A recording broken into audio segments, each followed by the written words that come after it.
Welcome to Bass and Bonsai. We're back in the house, and this is just a quick update. What's kind of going on with the channel? Not really much to talk about other than a few things that have taken place. And if you guys have weak stomachs, don't look at this horrible, horrible wound that I've been inflicted with. You guys see that? I'm not even sure what I did. I either messed with it on the saltwater fish tank and got an infection, or one of these hooks jabbed me when I was messing with them, switching stuff around. But it is so hard to make a fist. But that thing, I know. I'm going to make it. I'm going to pull through, guys. Don't worry. But anyway, that was just a little side note. Couple things going on, big things going on. BrewTank finally bought this. All it took was for me to put this aftermarket handle and knobs on it, and he wanted it. So BrewTank is getting the reel. Eugene's still trying to work a deal on the rod, and so we are literally no longer going to be on this lightweight Conquest 6'6" deal. So BrewTank, you're getting more. So he's going to get this reel, not the rod. Oh, look out! Chatterfrog bit the dust. So let's cut the bait. You're not getting this bait either. This bait is, well, kind of money. So we're going to take that bait off. You guys don't look at that bait. Don't look at that bait. This is how I end up getting hooked. But I've been hooked I don't know how many times, and I never get that. So I think it was something to do with my saltwater tank. I was cleaning two of my big tanks, and I think I brushed up against a piece of coral, and I think it got me. Because I've been poked I don't know how many times by fish hooks, and I've never just, that was like, it happened last night. I woke up this morning, it was kind of starting to swell. Now it's gotten worse, so I got some antibiotics and some, no, I didn't take, I know, I should have poured Fireball on it and taken a couple shots, but I didn't. So get with me, Eugene. We'll try to get a deal going on this. If worst case scenario, though, real quick, Eugene, if you don't get this from me, I'm going to put this dude back on it and fish it like that. Because that reel is just kind of sitting in limbo over here. I'm waiting for that perfect rod. I can't find a deal on an MBR. So the 6'8" GLX is what I really want. I want an 803 MBR, not the 802. If that was a 3 power, I wouldn't get rid of it. But it's the 2 power. And so, yeah. Anyway, BrewTank's getting this reel just like this. And since this is the only, I don't plan on getting any more Shimanos. I got to dig in there and get the other Shimano cap, so you have the silver and the gold. You can have both of those. And just so you know, BrewTank, here's what goes with it. Now, there's also, oh, here it is. So it's already bought and paid for. BrewTank, it's his. I just got to get it to him. So that little reel cover comes with it. And it does have the spool that I'm getting ready to show you the case to anyway. So I do still have the box. This box is going to go in this tackle warehouse box, which is right here. And I don't know if I'll be able to, I'm going to try to get it done tomorrow, Friday at the latest, since I've got another thing I'll talk about here shortly. So we'll talk about this in a second. You get everything that came with, there's both of the oils that I don't think, I might have opened one of these, I can't remember on this one, but they're both still have the BFS and the regular oil, the instructions, the stock handle assembly, and then this is the stock spool, but there's a spool that's in it, that chameleon, where's the S22, I think is what they called that one. It was the Chameleon DIY. It was a $50 spool at the time. I don't know if you can still get them, but there's a stock spool. Still in pristine condition, because I don't know if neither one of them got like used a lot. Like that reel probably set more in. Anyway, I got to get it all figured to fit in the box, and it's going to BrewTank. It's gone. It's gone, guys. It's gone. It's history. Let me set it out of the way, and then we're going to talk about, I did go fishing today, briefly, and it was nothing to write home about, but I'm going to tell you about it, since I don't want to write about it. just ran down. Was going to go get RugBurn, what I was hoping to be a quick fix. But anyway, RugBurn is in the shop, in the ER, in the hospital. She down for the count right now.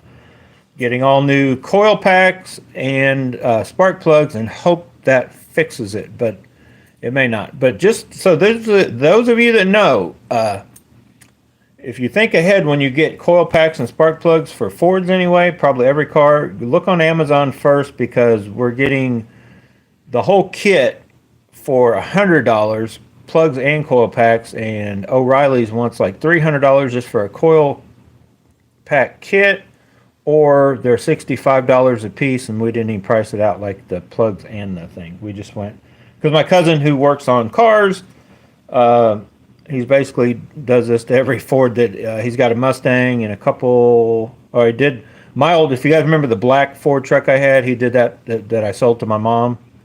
He had to do that to her truck shortly after I gave it, or sold it to her for $1,000, which was cheap. More or less gave it away.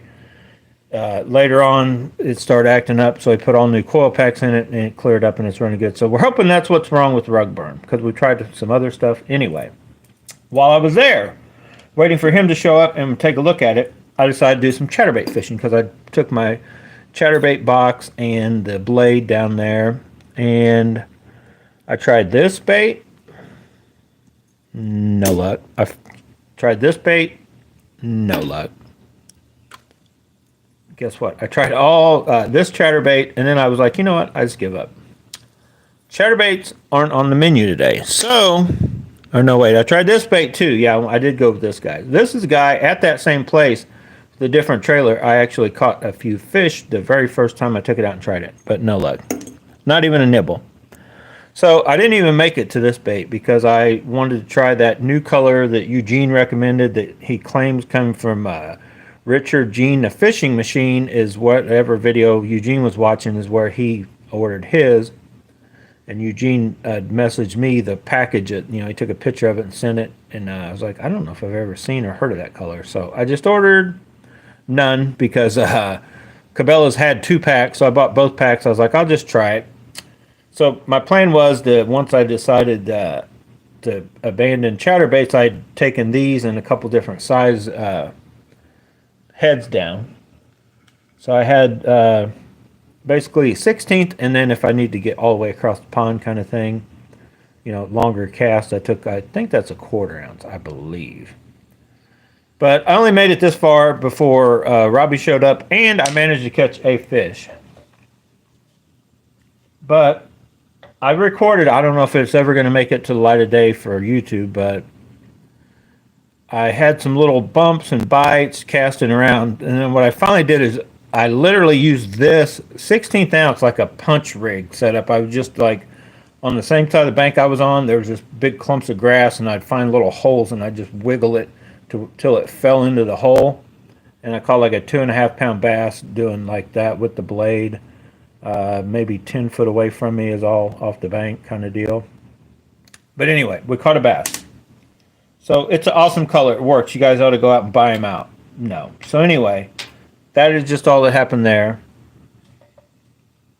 No fishing this weekend because, well, unless my truck gets fixed by Saturday, because my means of transportation for a boat are done. I've got the van that I bought a van and then gave it to my mom, and then now I'm borrowing it because the truck, they're moving this weekend. The truck that I was talking about, the old black truck from the videos, we didn't name that truck, but anyway, the truck before it was called the Beast. It was a blue truck, and then we had the black van in the middle, and then now we got RugBurn.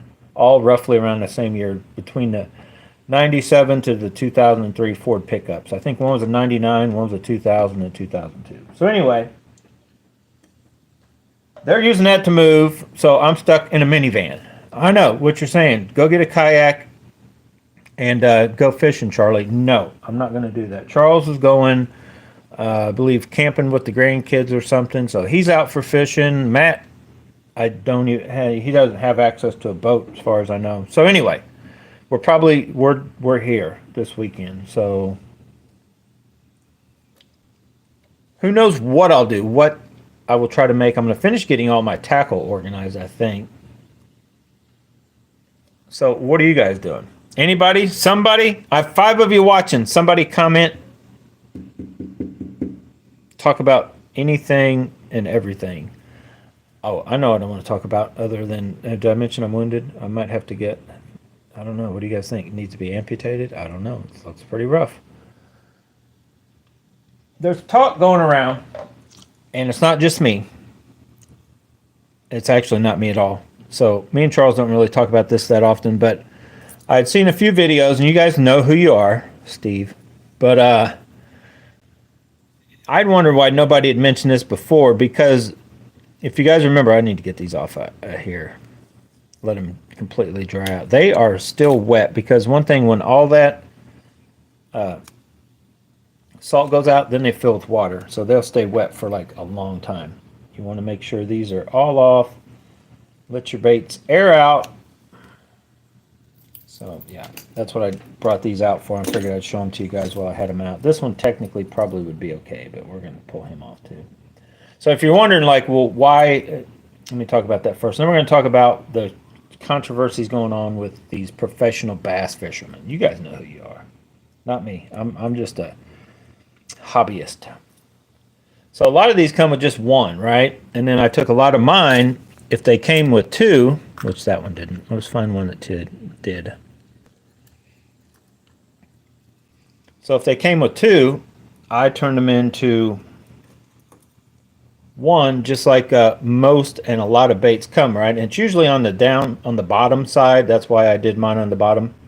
Because when you put a soft plastic on, as you just watch me take those off, you a lot of times you can't see which one is holding it, but almost every one of my baits now has the thing on the bottom. So I know as I'm taking it off, I just reach up there and I lift up and I pull it off. So technically, I don't even really need to remelt it or anything. It's probably I can slide it on and off a few different times, whether I want to take my baits off at the end of the day, reuse them, or during the day, slide one off, put it on another bait, transfer it around my trailers or whatever. It just helps them last even longer, because if you have like the jackhammers and like what these knockoffs and stuff are, and you just pull a regular thing off, it's done. The minute you put it on and then you pull it back off, I mean, you could remelt it later on, but that right then and there, it usually rips the whole front completely on both ends. It just what it takes to get it off.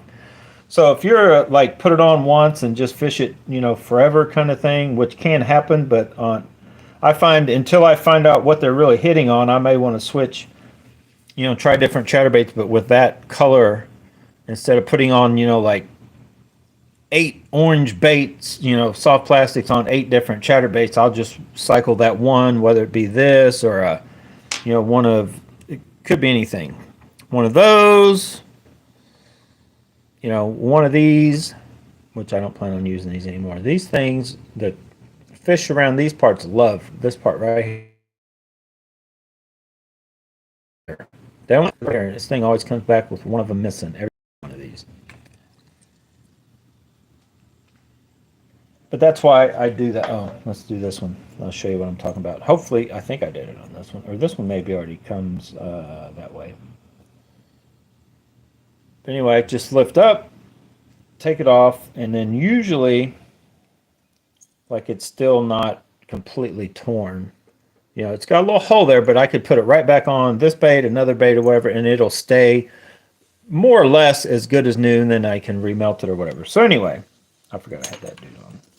I'm going to let these dudes air out, make sure they're dry before I worry about putting them back in a box, putting them up and all that. Keep the elastic away from plastic. It'll melt it. What was I even talking about? I was going to talk about something else. Oh, so I'd heard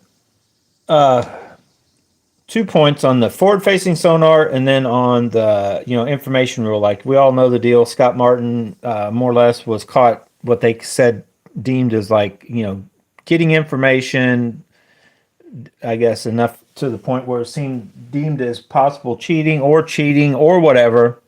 And then the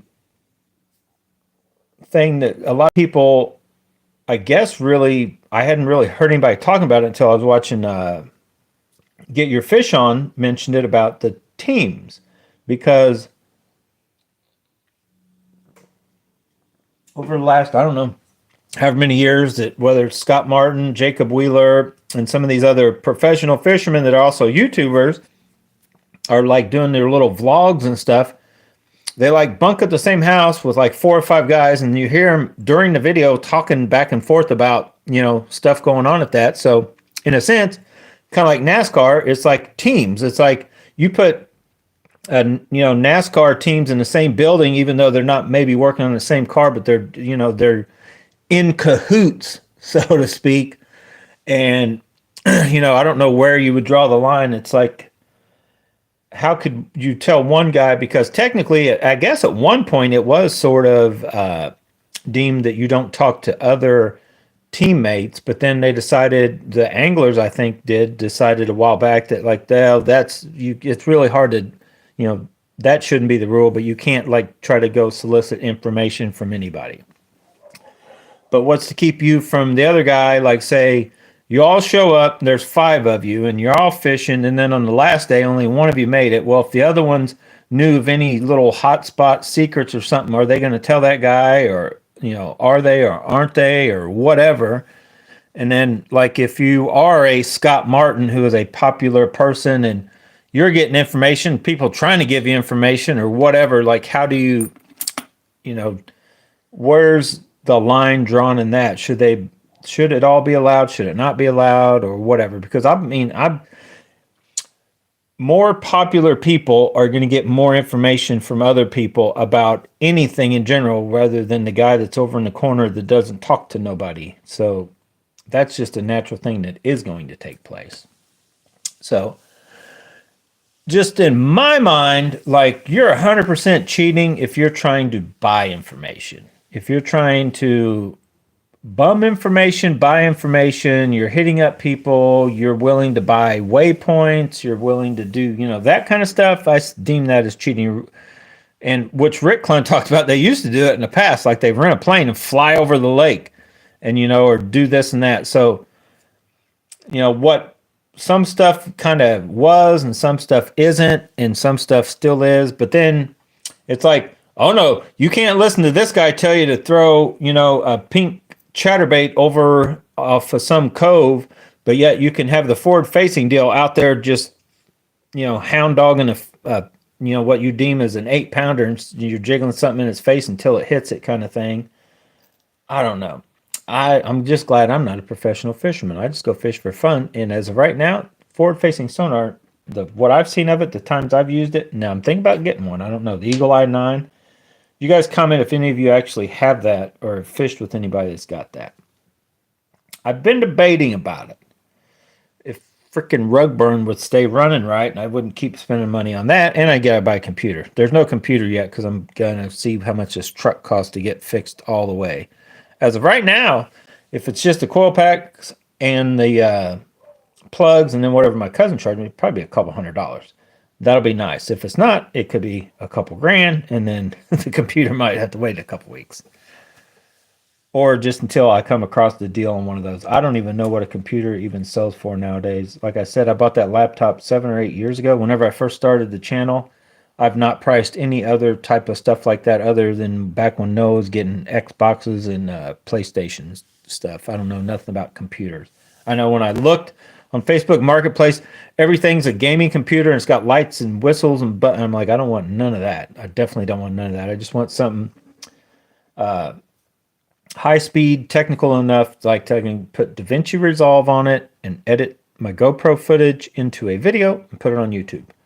The old laptop I had used to do that, and then something updated and it won't let it, kind of like the iPhones. They I think intentionally slow down the old technology and want you to get it updated and switched out and spend more money, basically. So anyway, I guess I'm gonna get out of here. Everybody's tight-lipped. Nobody's wanting to talk. I will mention the fact that what I was going to talk about, the forward-facing stuff, is like what Hank Parker. He was the video on him talking about it and on his podcast or whatever.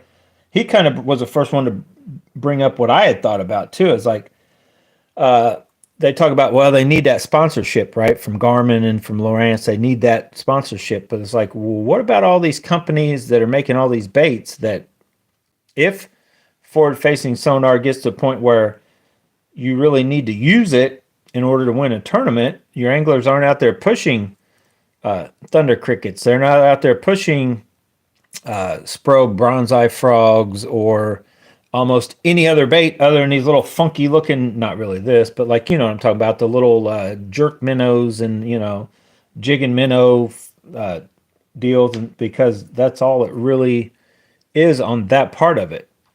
But I think the anglers themselves, I think what's going to happen is I think the viewership is what's going to make the decision on forward facing to where they'll let them use it. Well, here's what I think.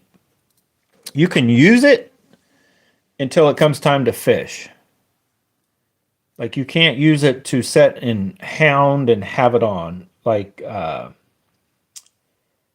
it's hard to explain, and I don't even know how it'd be harder to regulate. But what happens is, what had happened was, what I think keeps professional bass fishing interesting for common folk like us is that you take the Kevin Van Dams, the Greg Hackneys, the Mike Iaconellis, the Jared Swindles, the whoever they are.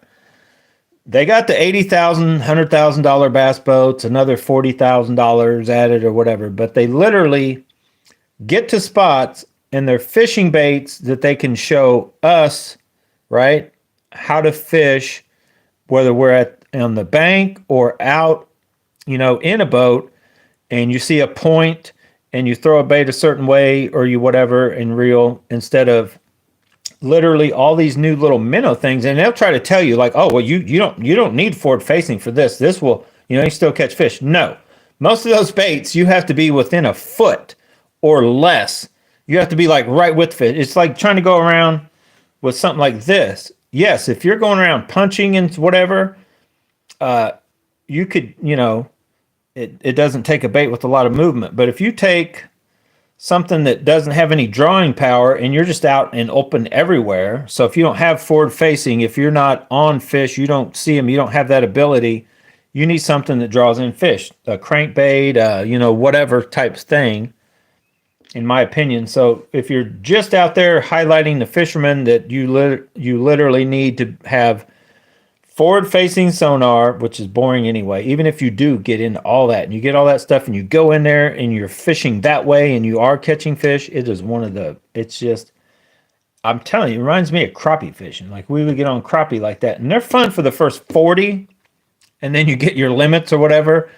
And it's like once you've caught enough or whatever your limit is and you're going to keep them deep, it's not as fun to set and catch fish that way. Like the whole bass fishing is a lot about, yes, tracking them down, but with forward facing, it's like it takes away part of the fun of that if you are trying to just follow around looking for only, you know, 5 bites. You've seen 5-pounders, 7-pounders, or whatever, and you're just trying to get those fish to bite. Like when I go fishing, what you guys would probably tell if you follow the channel, I do have some of the big swim baits and I've got some of the topwater frogs and stuff like that, but I'm looking for biting fish. Now, once I get to a point with like a jerk bait and I'm like, well, dinks are hitting this, let's go look for something else. Okay, well, you know, nothing on this, nothing on that, or whatever. That's part of my enjoyment of fishing, is almost trying everything I've got until like I can't put one bait down because they keep catching them. And it's not necessarily because I'm 100% right where the fish are. It's because that bait's got that magic that day that's pulling them in. And so far, I've not really yet to see a true forward-facing sonar bait that, unless you got to get it like right in front of them. Because I don't know, the times I have tried to stop and watch and see what these guys are doing, they're literally, and they've got to see where their bait is. They got to see where that fish is, and they got to get it right on it, right by him. And it's like, it's not for me. It's not my kind of fishing. Just my 2 cents, 3 cents, 5 cents, nickel, dime, a quarter. I got to get this thing. I tried cutting on it. See that? It was actually, that little spot was there. So yeah, you know me. I took a needle, I jabbed it in there, swished it around a little bit. Probably didn't help. Put some hot rag on it for like, I don't know, 10 minutes.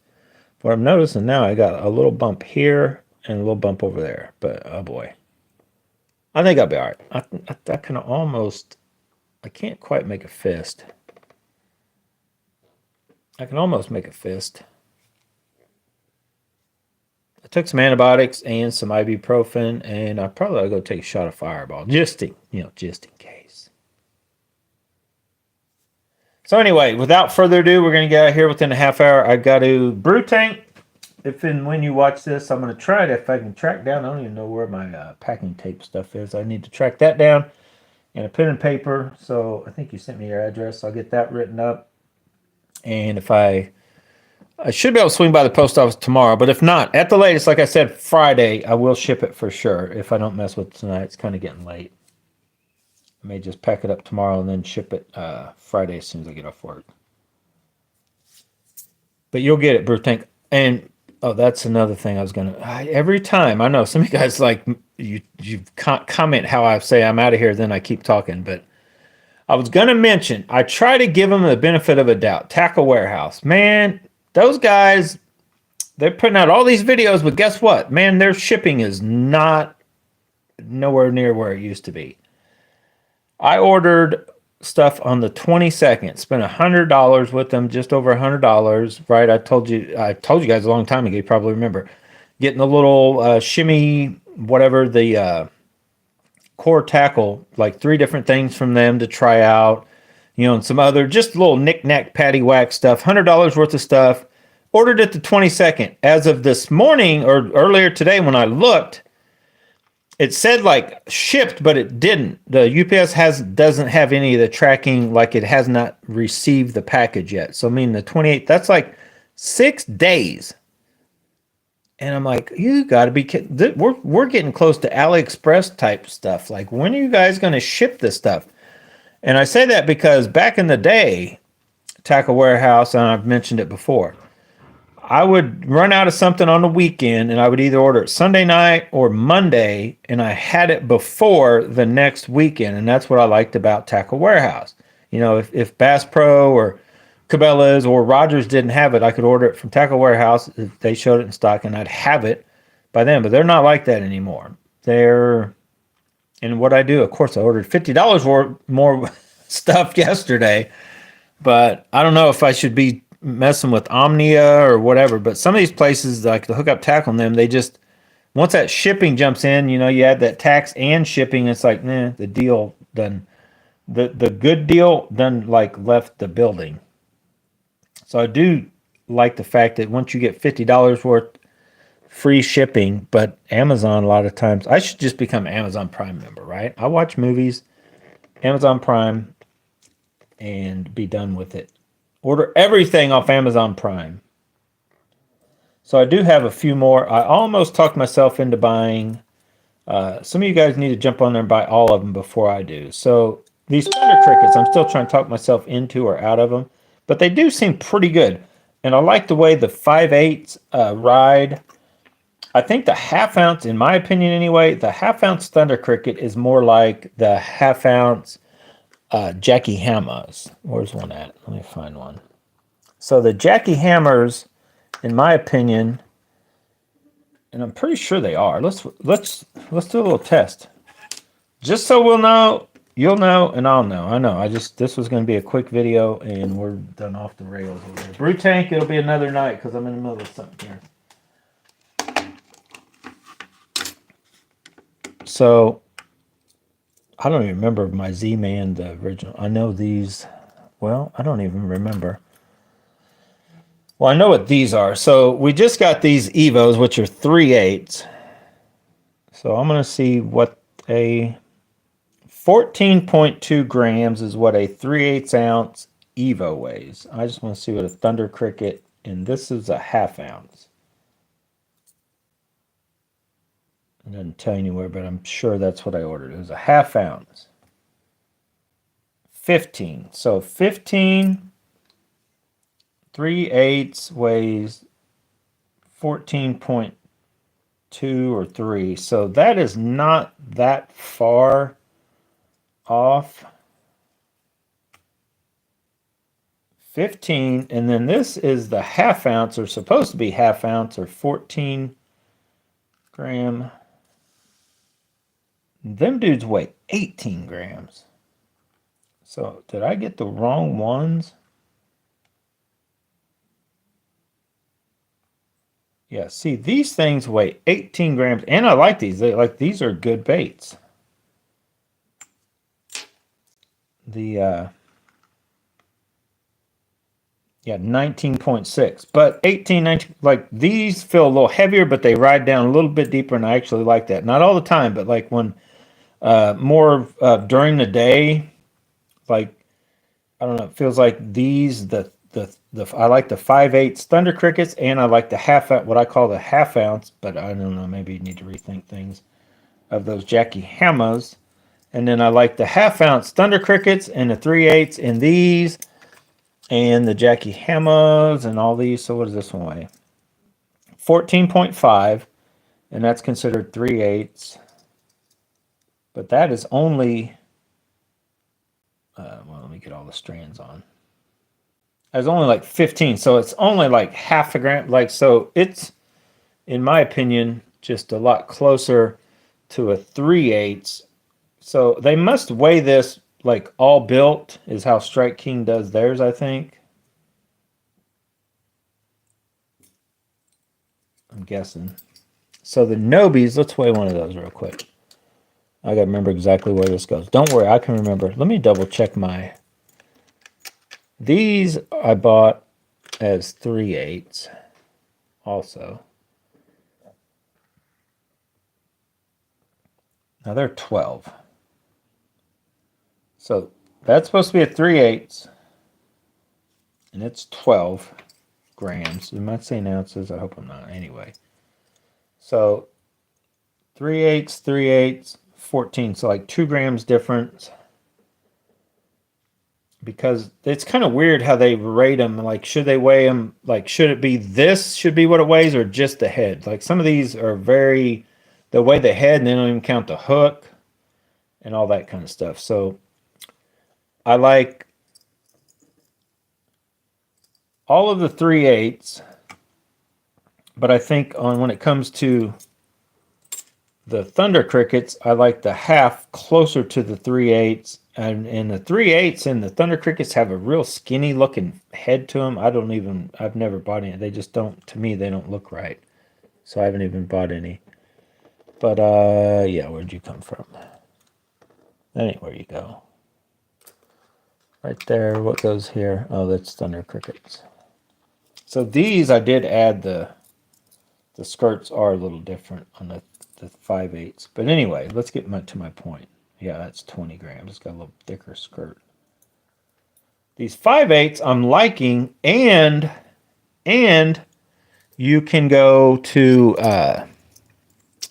eBay and buy the 5/8 or the 3/4 if you buy them in bulk for like $5 a piece. So I'm tempted to jump on there and just buy. So they've got, like I saw, black and blue, bruiser, mouse, and another one, blue craw, I think. So the blue craw, which I may just go jump on there and buy those. What I like about it is, now it's not a gold blade, but it's got like a green pumpkin-y type, black flake head, and that same color of blade. So it's green with some black fleck, but then it's got blue under here. So like I could put some of these bluegill type skirts on that bait. So if I buy a dozen of them, all right, I got $5 a piece in them. I put $1 skirt on them of whatever color I want, just kind of bluegilly, some green pumpkin. I could order some of those other, whether it be from Dirty Jigs or Do It Molds or whatever, and kind of come up with my own colors. I'd have $5 per Thunder Cricket, and in the bigger weight that I think for, it's like 3/8 or the bigger half ounce, or or you go into the smaller like mini max type stuff. There is no in between. Let's just weigh here's the actual true jackhammer. All right, hang on. Let's do another test. So here, let's get the.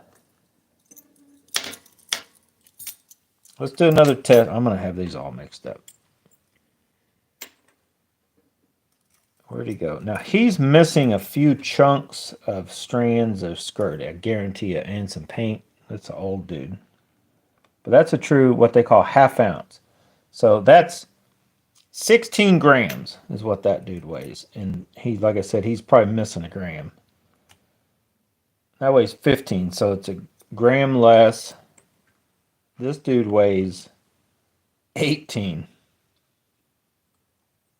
So this is definitely more pushing onto the 5/8, like with this, because this one weighs, 20, 19 something. So the 18, it's kind of in between, but definitely over a half ounce on those. And then where I was still going to show you guys the true actual, wherever he is. That ain't where you go. This is where you go. Let me find one. I know I got one in here. Somewhere. Here it is. This is what the newbie ones call a half ounce. It's hard to see, but it's there. What do they say it weighs? So, okay, 17.6. So 17.6 is closer to this dude, which is 16. This dude, which is whatever he is, close to it, 15. But yeah, they're a little on the heavy side, in my opinion, because I think they're weighing just the head and calling it that, not counting the blade and all the other stuff. So anyway.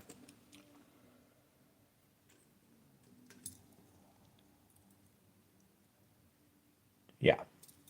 All right, guys, I'm out of here for sure. I got to get these put up, and I got to get to bed. Thanks for watching. Get out, go bass and bonsai, but whatever you do, don't get poked in the finger and you don't remember what happened. See you later.